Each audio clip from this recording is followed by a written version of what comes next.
Coronado Island. We have the stories that I hear from some of these people are like comfortable doing, but you gotta do it just to hear. Him gives me a powerful witness, and that attracts live. So,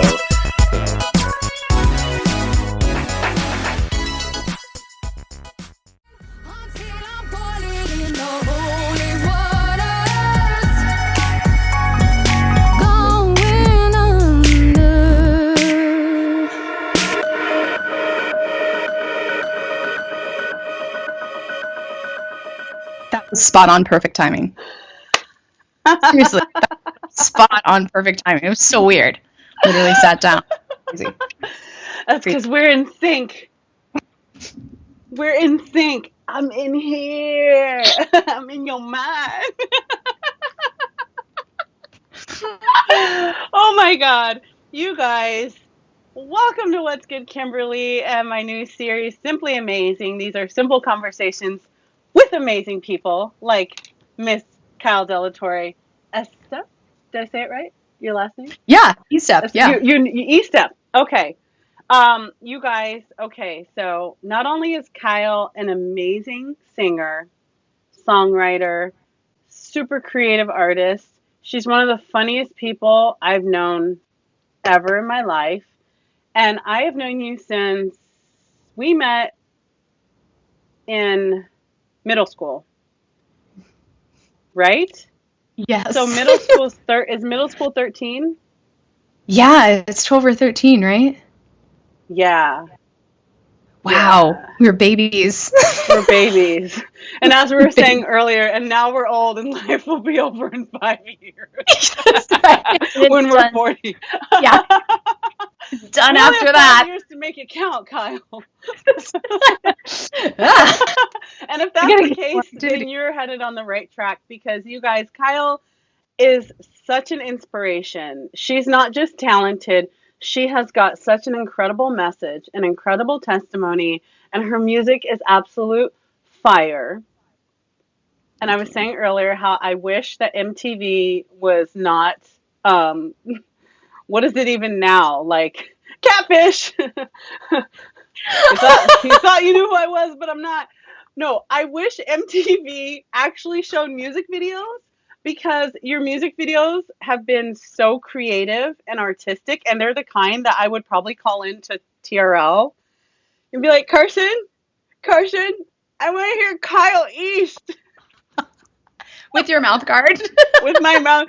Hold on, let me take it out. With my mouth guard. Yes. So you have a new song out called Chains, yes, which is wonderful, and it's deep. And so, you guys, I'm linking her website below. I'm also going to link her music to Spotify, which you absolutely have to check out. So I know you as so many things. I wouldn't say class clown, because that's an individual. I would say you are part of my former tag team of interrupting class. So you're part of my 2-woman improv ensemble. We just harass teachers. Yeah, that's such an apt term. And yeah, that's just what we did. We were just like, let's add some spice to this. You're going to get it today. The Spanish one. Because I don't know. I'm redoing it, okay? It was hard learning all that stuff. Why don't you act like you care? Because I already know I failed. Exactly. So, I'm hopeless. So let's not go there. Yes. No, but now, years later, I'm not going to say how many, but you're a singer. You're an amazing singer. With all the things that you can do, which are so many, what drew you into singing and songwriting? Yeah, so first of all, thank you for all those kudos, you lovely women. Oh, you're amazing. So sweet. Thank you. You're freaking amazing.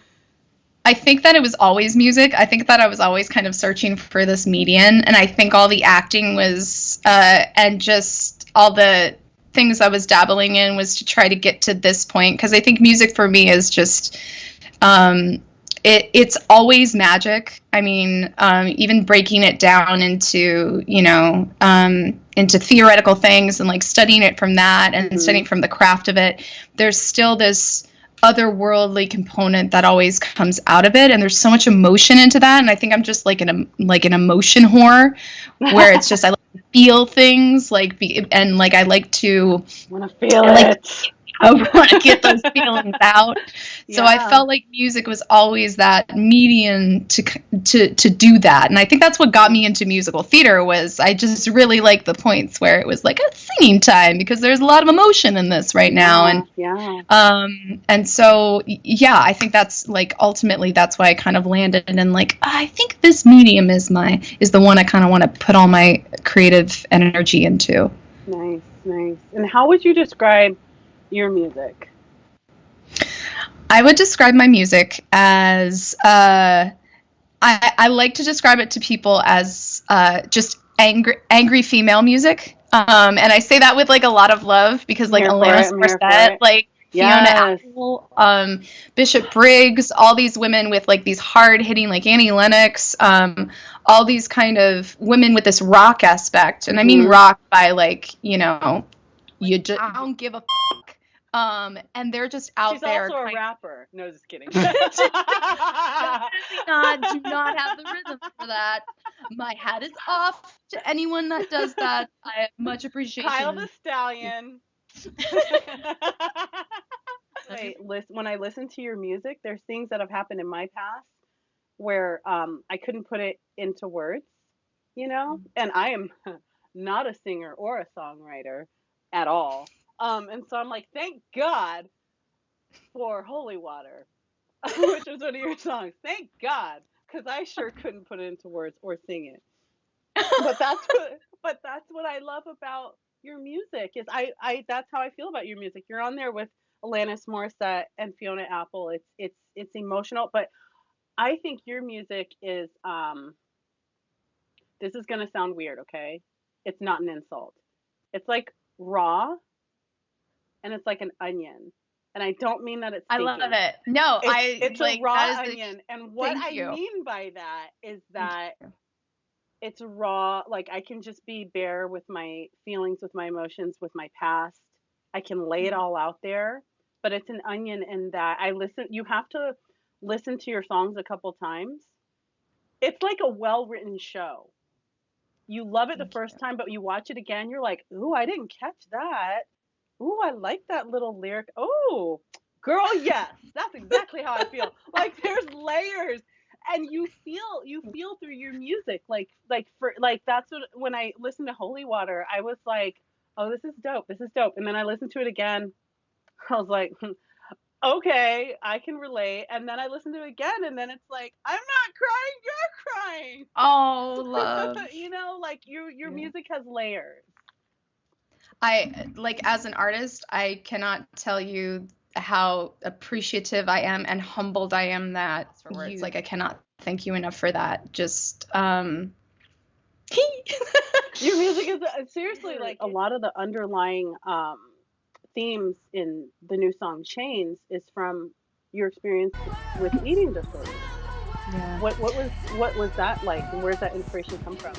So the eating disorders are a fairly complex series of different things coming at you at one time. I also want to preface that I am in no way an expert on eating disorders. Like this is just my own testimony, and I encourage anyone to go seek help. You can go to NEDA. You can go to different types of eating disorder resources. It's very, very, very important to get professional help. Yeah.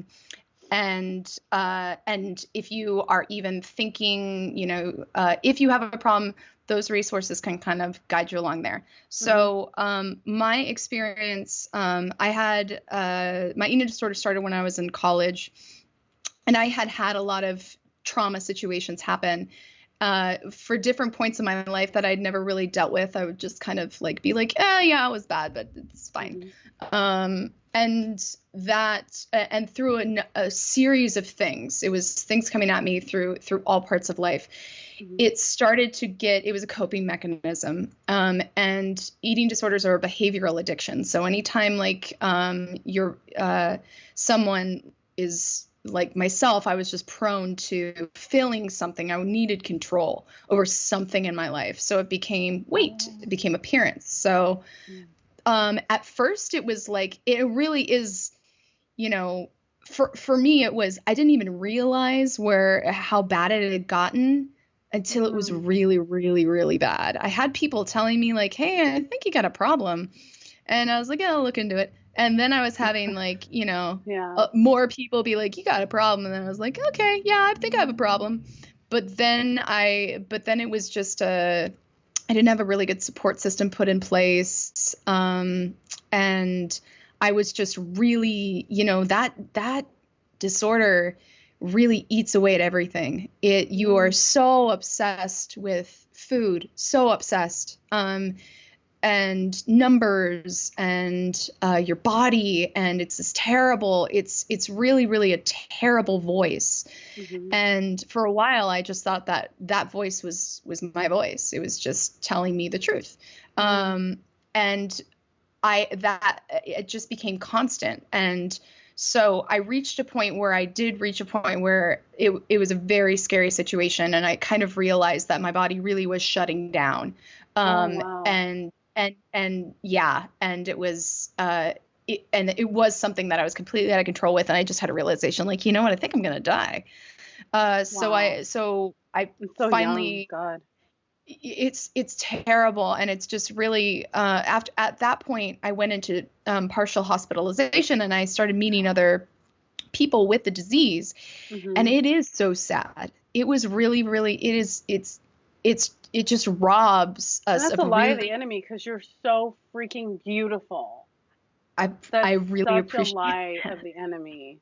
Well, I started to see these other women and men who were just really intelligent, so talented, so creative, like really high achievers, and they just, to hear their perception of themselves was just heartbreaking. It was just so heartbreaking. And then I had the aha moment of like, oh, well, maybe I'm not that bad, and maybe this is a disease, and this is what is, you know, is kind of eating at me. So I one of the first exercises that I did in treatment was to hear the eating disorder voice and then hear your own voice. And I remember for me that was a big turning point, because I could start to recognize the thoughts that were lies, not true, very hateful, just this really, really mean voice. And then I could start to recognize my own thoughts. And sometimes the lines were still crossed, and I'm like, I don't know who's saying that. But it was very confusing, very lonely. And I thought recovery for that was, I never thought I honestly, when I started trying to work recovery, I was like, I am never going to do this. I'm always going to have this. This is never going to get any better, because it really does seem impossible when you're in it. And I remember thinking, I wish I had someone that went through this to just tell me, like, you know, it's going to be okay, and kind of just to show me the other side, because my brain could not imagine anything in my life without an eating disorder or without thinking these thoughts. It was like, well, then what do I think about? So, and through that time, I had certain artists that just got me through that time period. And recovery for me was, it was a lot of years. I did not get better like in a year, in 2 years. Like, it was little bits of progress. I was always like, and I was also like just a little rebel. I was just trying to be like the best eating disorder patient, which was, again, silly.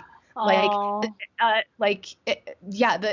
finally realized, and they told me in treatment, they're like, so you just want to be dead, because that's pretty much best eating disorder patient, just dead. And so I realized a lot of things, like, you know, started to go back of like, yeah, why do I want to do this? Why do I really want to practice this? And it was it took a lot of years to work through all of that.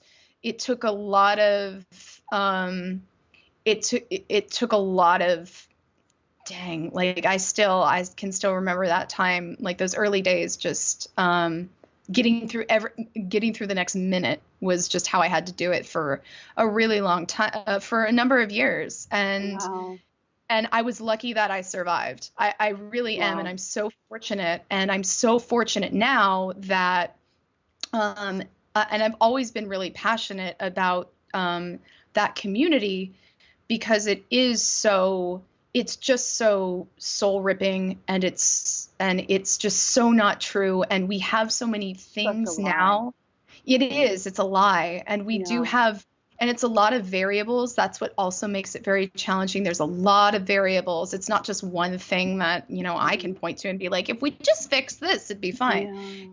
It's a whole like myriad of situations, messages that we get as a culture, as people, and especially those high achievers that want a lot of control.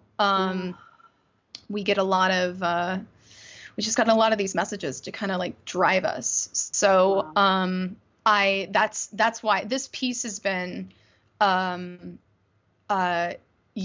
I've always wanted to write a piece just dedicated to that, just kind of explaining to people who either didn't have an eating disorder or who did and just needed somebody to understand. Just what that, it's not pretty. It's very scary. It's very confusing. And this entity is just always kind of there. And he's not there sometimes. I call it he. This like my eating disorder is called demonic. That's what it is. It really is. Yes. Yeah. It really is. Yeah. It is. Because you're fearfully and wonderfully made. You're beautiful. You're talented. You're a giver of your heart and your soul. And I mean, you're just such a beautiful person.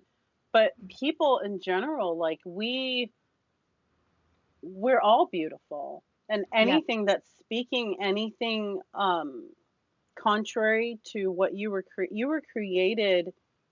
Like I love when the Bible talks about that you're fearfully and wonderfully made. Fearfully means it's like a sculptor, like they're careful. They're like, ooh, okay. Like we're all made like that. So for something to be in your head going, you're a mess. It's like, that's a lie. That's an absolute lie. The thing for me is I've been a lyrics first kind of person. I'm used to kind of approaching music for listening for the lyrics first and kind of the content. Oh my God. And so that area is very, very important to me. I'm lucky to also have luckily working with people who are melody first people or who are beat first people, so that they can kind of lend me their vision and kind of show me different doors of kind of where to go. So all of these projects for me have been a complete team effort, and something that is also not belonging to, like, I also have this weird hippie thing of, as creators, it's really not our, like, we get to play with we're basically a vessel for the idea. It's like the idea comes, we're very fortunate that we get to play with the idea and we get to dance with the idea, and then we put the idea out there. So testimonial, like, all I can write is like testimonials for myself. So a lot of it is selfish. A lot of it is I'm just trying to like heal myself by revisiting these parts of my past that are very specific moments or periods of time. And then I'm trying to like flesh. Usually what happens is like, I'm gonna write about this. It's gonna be bad, but it's gonna be fine. And then like I start doing it, I'm like, okay. And then the wave starts to hit me of like, oh yeah. And I start to dig stuff up, and I recognize stuff now that I didn't see before. And it's been a very much of a healing process through all of this. And that's what because so many artists have healed me. I mean, I have made it through periods of time where just to your point of, I can't say this, I don't know how to say this, or I don't know how to express it, but somebody else can do it for me. That lemonade. It's like, I was gonna grab a bat. Yes! And bash, but Beyonce did it for me, thank God. Right? Not catch another case. But, I mean, I know what you mean. Like, thank God she did that. For That was real. like this close. Right? Damn it. And yeah, it's these artists who are like, They are who go failing there. you. It's like, get out of my notebook. You're reading my diary. Like, And that's what's really you cool. feel It's like, it. as humans, like, we have these experiences that we tend to think are, we get so into them because they're so hard and they're so painful. And so we get, the more they bog us down, we get this kind of tunnel vision. And so it's a really big healing part of the process too, to find somebody like that we don't know that says like, I have this too. And then you can be like, oh, you're fucked up. I'm up too. Like, but I guess we're not really, that messed up. I guess, like, if you're going through it too, then and that's how I survived for a number of years. I still survive like that. There's still times where certain songs have just like, and certain artists have just like, for lack of a better word, so brave. That's super brave though, because you know how when you're going through stuff, and I've had trauma many ways, and you have those thoughts that you don't want to share because you're like, look, I'm not nuts. I don't want to share it with you because you might call somebody to come get me. I don't really want to hurt anybody. But like that's why it's important. I think your work and what you do is important because we do have those thoughts that we go to places that are dark sometimes because in the healing process you got to do that. You can't fool yourself. You got to go to those dark places. Really to see the other side you have to. But that's what's the great thing about music is that that artist when they go to that dark spot, that's what heals it because here's the thing is that some young girl that's gone through what you've gone through but is going through it for the first time is going to hear your music and go, "Oh, thank God, somebody else has been in that part of the cave because I thought I was like totally alone." That's what I love about how raw, like you're raw, but that's needed. That's needed. That's so needed. I can also say that for anybody that is thinking about writing songs, you can 1,000% do it. And yes, it's very common to think that your songs suck at the beginning. So common that you're like, this is not good. That's part of the process. I think Ed Sheeran said it best when it was like, he's like, you turn on the well, and at first you get a bunch of brown. It's just like mud. Mm-hmm. It's just a bunch of like, it's icky stuff. But the more you keep turning on the well, the clearer the water gets. Mm-hmm. I think it's the same for songwriting, for anything really that you want to do. I like that. So I would encourage anybody, especially you, if you're like, I kind of want to write a song, do it. Do it. It's never as bad as you think it is. Mine would sound like some illiterate nursery rhyme. And the trolls at the bridge, what I really mean is work. And like, girl, no, you don't want me to do that. I kind of do that. You don't It's actually not that bad. I'm talking about Susan. No, just kidding. There's your chorus right there. Just repeat that like 3 times and you'll be fine. Right. There you go. You will not be buying my CD.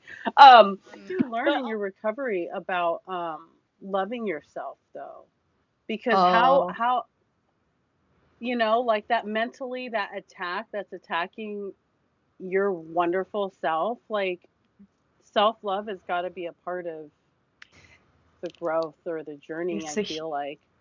Oh my gosh, you hit it spot on. It's a huge part of the journey. Huge. And I mean, for me, I never really bought into that. Like when I remember being like in early recovery, being like, I get it, I'm supposed to love myself, but I just don't.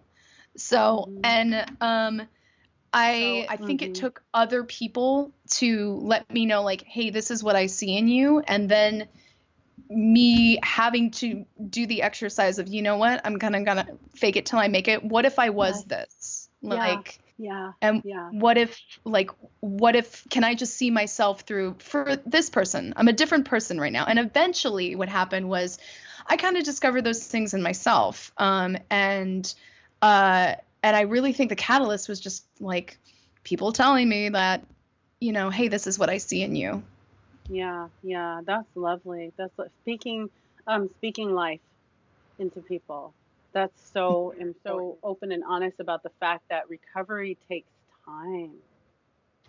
It takes time. It's not an after school special where as soon as the teacher sits you down and is like, you're way too skinny, and then you're like, you know what, let me go do my homework and be better. Let me eat this sandwich. Like, and then in an hour, you're like, I feel amazing. Like, years go by sometimes. And I love that message because that's okay. And Yeah. I read, was it in one of your lyrics or was it on your website where I was reading you were saying that it's okay to not be okay. Yeah. Yeah. And I we have like, to be all right with that yes, because I, because I that's really think that's a true. huge part of healing is like we need to feel our feelings, and a part of being human is not being not being okay sometimes and not having the solution of what can I Yeah. do to make myself feel better right now. Sometimes it's Yeah. just not okay. Yeah. That's fine. And to feel that and to allow Mhm. yourself to not be scared and just Yeah. and the acceptance of I feel like this. Mhm. And Mhm. also the practice of that also allows us to realize this changes. Nothing is permanent. You Yeah. know, I feel like that right now, Yeah. and I don't know when I'm not going to feel like that. That's fine. You don't have to have the answer. But I Yeah. think that so much of it is, we try so hard to fight against the like, I'm That you not end up being fine, in denial. right? Like the just Yeah. like I'm Yeah. not great right now. I'm doing like I'm a mess. I'm so crazy. And Yeah.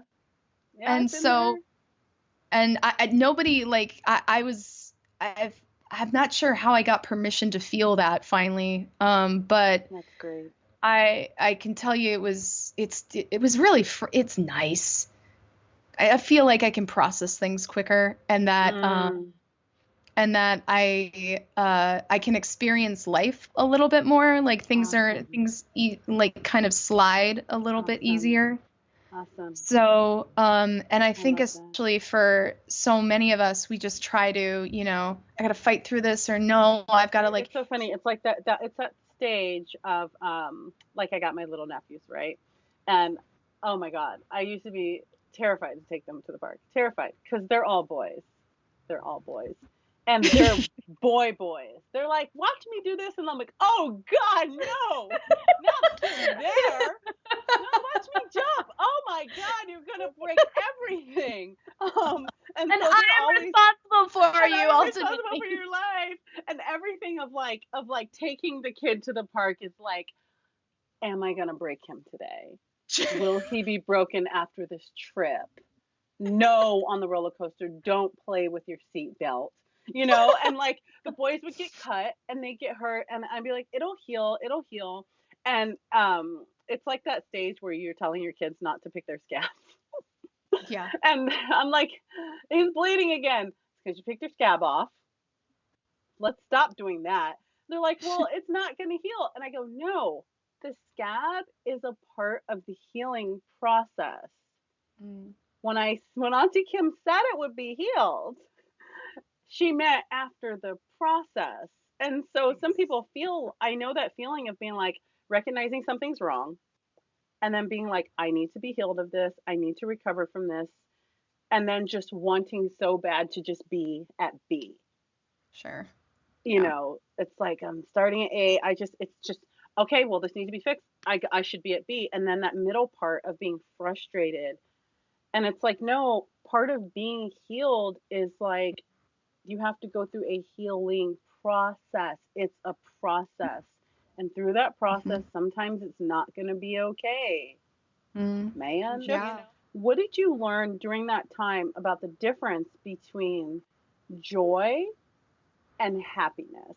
It's a great question. I feel like happiness is just kind of this undercurrent. I feel Mm, like we really have to like I feel for myself that mhm, I really do I have to kind of choose to see things and choose to mhm. focus on things. Yeah. And that makes me very, like, that stream of happiness is a little bit more constant. I feel like I have a little bit more wiggle room with that. Joy, I feel like, are bursts. I feel like it is that feeling of something that you really have, like, worked on or overcome or just like these moments in life that we are just in our element, that everything really is right, and that everything really is so aligned that we feel so alive. Like, this is why I'm here at this moment for this, and just feeling that kind of joy. What is the one thing that you want to impact the world? How do you want to impact your world? I really would. My whole mission is to heal. My whole mission is to heal. Because so many artists have done that for me, and I would just like to do that for somebody, or anybody that needs to hear it. So that's really just my goal. That's all I can ever hope for my music, is that it just gets to the individual who needs to hear it, and I hope it brings them some peace and just a moment of just I see you, like, you are not alone, and it is okay to feel. You can go ahead and feel. So yeah, that would be that. That's just what I hope. I love that. And I'm so glad that you're making music. I always thought you'd be on Saturday Night Live. But I really did. I really thought you'd be on Saturday Night Live. But I'm so glad you're making music, because the message that you have, not only is it so engaging, it's so pleasant to listen to. It's so deep. It's so feeling. Your music videos are freaking awesome. But your music, I know, is going to reach so many people. And I love that you're doing it now, because God really does have a plan, and He made you for such a time as this, because there's kids, like we said, that are receiving messages like we never did, and just like you had your Fiona Apple and you had your Alanis Morissettes, you're going to be that for this generation, because they really do need your music. They really do need your music. And all my listeners, click on the links below, visit Kyle's website, check out her music, be enthralled by her music videos, as I am. Kyle, I love you. You are such a light. You're hilarious. There's no one for us to torment, because we're too old, and we will get put in jail if we do anything like we did to our teachers in middle school. Sure. Now the consequence is time. Maybe we can be weekenders and just go to jail on Saturday. Weekend jail. It's terrible. I'm a terrible person. But I love you, and thank you so much. I love you too, Kim.